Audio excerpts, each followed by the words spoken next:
Do të mbetemi tek zhvillimet politike dhe për t'i analizuar me mua bashkohet analisti Andi Bushati. Mirëmbrëma zoti Bushati. Mirëmbrëma.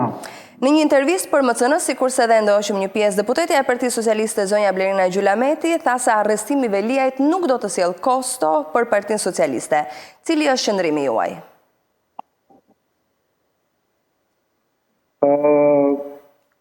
Unë pajtohem me këtë mendim, po pajtohem me këtë mendim për arsye krejt kundërta, sepse mendoj që Shqipëria është një vend që nuk ka zgjedhje.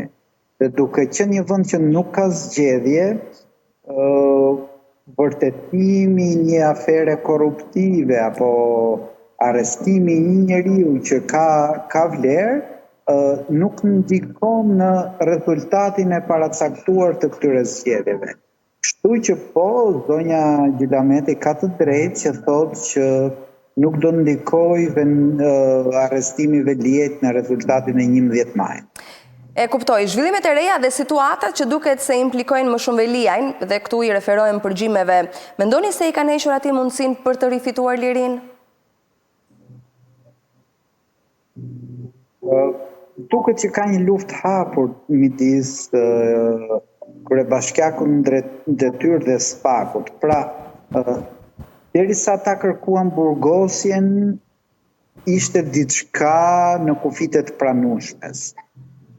Vijimi për ta përgjuar në burg, për të vazhduar përgjimet, pra për ta zhytur me çdo kusht, duket sikur ka një diçka që shkon përtej SPAK-ut. Duket sikur ka një vullnet për kryqëzimin e njeriu që në mendimin tim ja vlente të kryqëzohej, po kjo nuk duhet të jetë mendimi im, nuk duhet të jetë mendimi i SPAK-ut. Pra, ka diçka që duket sikur është vendosur që Erion Veliaj të jetë në burg. Dhe pastaj këtë e vërtetoi burgosja e tij, këtë e vërtetuan edhe përgjimet që në një farë mënyre betonizuan burgosjen e tij. E kuptoj. Zoti Bushati, si mendoni, pse ra heshtja në shumicën e mediave me njëherë pas vendimit që dha apeli për zotin Veliaj?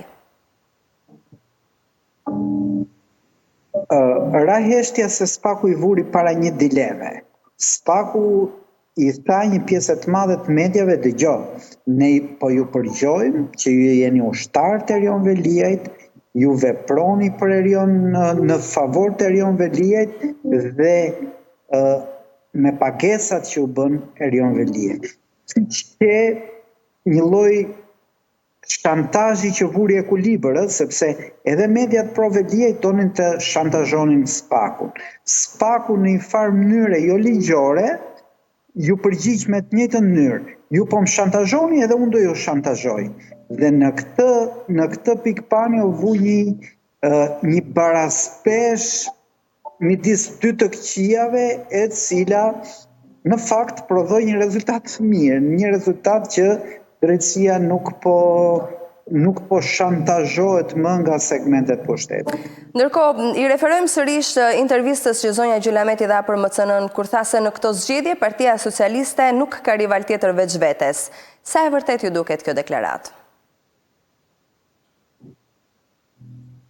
Po në në një pozicion shumë jo komod, që për herë të dytë të konfirmoj zonjën Gjulameti. Është e vërtet që Partia Socialiste nuk ka rival, sepse që të kesh rival do të thotë që të organizosh një garë të ndershme, të barabartë, të lirë dhe drejtë. Partia Socialiste ka vite që në Shqipëri e ka shkallmuar garën e barabartë, të drejtë dhe të lirë. Në këtë kuptim, Partia Socialiste do jetë fitusje pa diskutueshme 11 janarit, sepse ajo ka arritur fitoren më të madhe të shkallmoi garën. Sot ne kemi garë vetëm midis kandidatëve për deputet si Gjulameti, Xhafaj, Erion Braçe, Çoni Qifes e tjerë. Pra, ne e vetmja dilemë që kemi është nga listat e hapura të PS-s, kush do arrit futet brenda, po nuk kemi më garë, a do fitoj opozita apo do fitoj pushteti. Në fakt, unë isa për ta bërë të pyetje sepse zonja Gjula Meti për MCN-n dhe në fakt duhet themi që janë të pakt eksponentët e Partisë Socialiste që në këto kohë fushate dalin për mediat, thaj që për Tiranën synojnë 20 mandate dhe ajo do preferonte që listat ishin të rësisht të hapura. Jo pa qëllim e bëra dhe pyetjen. Ndërkohë, dua t'ju pyes përsëri zoti Bushati, duket sikur ka një garë për marrjen e dashulles në kampin e vet, qoftë nga Partia Socialiste apo nga Partia Demokratike dhe vetë zoti Rama duket sikur e ka bërë një ftesë për zotin Sula. Pse kjo tendencë?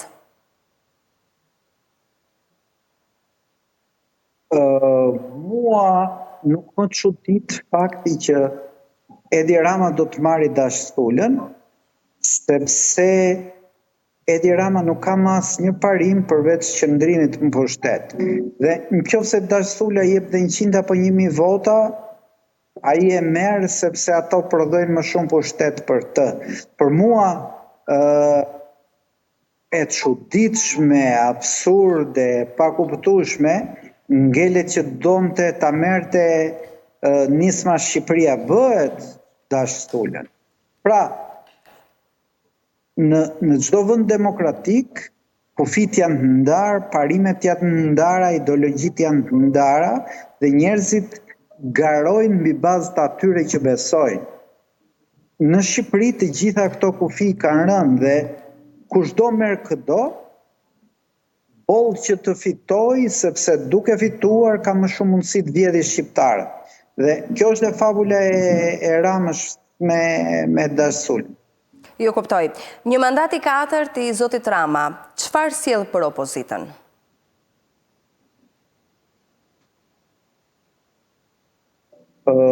Një mandat i 4 i zotit Rama do jetë dramatik për opozitën, jo për opozitarën të vërtet, po sepse opozitarët e vërtet janë të përgatitur që Rama e ka mandatin e 4. Po për opozitën zyrtare, sepse opozita zyrtare thotë ne do ta mundim Edi Rama. Pra, në këtë kuptim, për këta që thonë ne në 11 maj do e mundim Edi Ramën, 11 maj do jetë dramatik. Kurse një opozitë reale e di që betejë me bandat, me mediat e Edi Ramës është shumë më e gjatë se 11 maj. Dhe kush është opozitari vërtet, besoj që përgatitet për këtë lloj ideje. Ata që duan të gënjejnë ca votues duke i thënë ne do fitojmë 11 maj, do përjetojnë një dramë një 11 maj dhe në këtë kuptim ky do jetë 11 maj për PD. E qartë, ndërkohë kemi parë që zoti Basha është rishfaqur ndryshe, madje ka thënë 7-7 baras me 313 duke ju drejtuar në këtë lloj mënyre edhe zotit Rama. Çfarë kupton ky parodizim i politikës?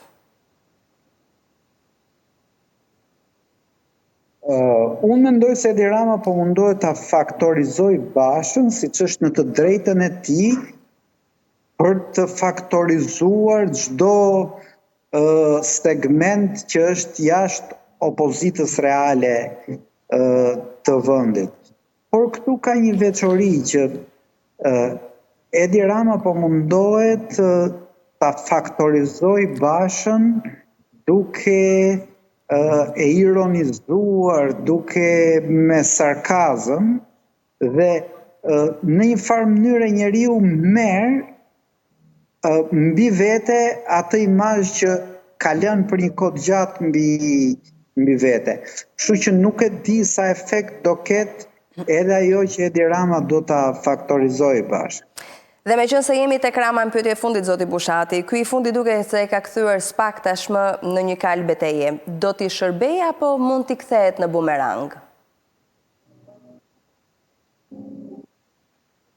Këtu ka një debat shumë të madh, po unë bëj pjesë tek ata njerëz që vazhdojnë të mendojnë me bindje dhe forcërisht se spak i shërben Edi Ramës. Dhe besoj që prova për këtë do jetë 11 maj. Në çë kuptim do jetë 11 maj?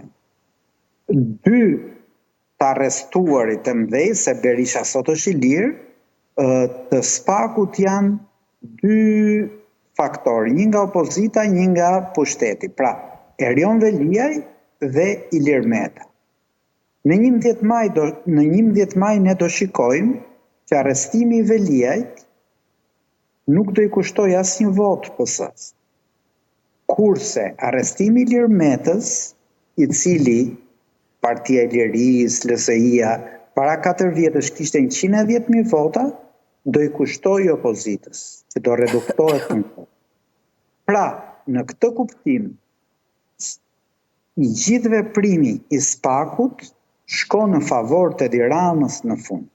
Kështu që unë mendoj që SPAK-u nuk është se po e godet, por po në fund, në finale, pavarësisht nga ndonjë gjë që si pëlqen Ramës, është një institucion që është ngritur me këtë qëllim dhe po i shërben këtij qëllimi, pra forcimit të pushtetit autokratik në Shqipëri. Ju falenderoj zoti Bushati që ishit me ne.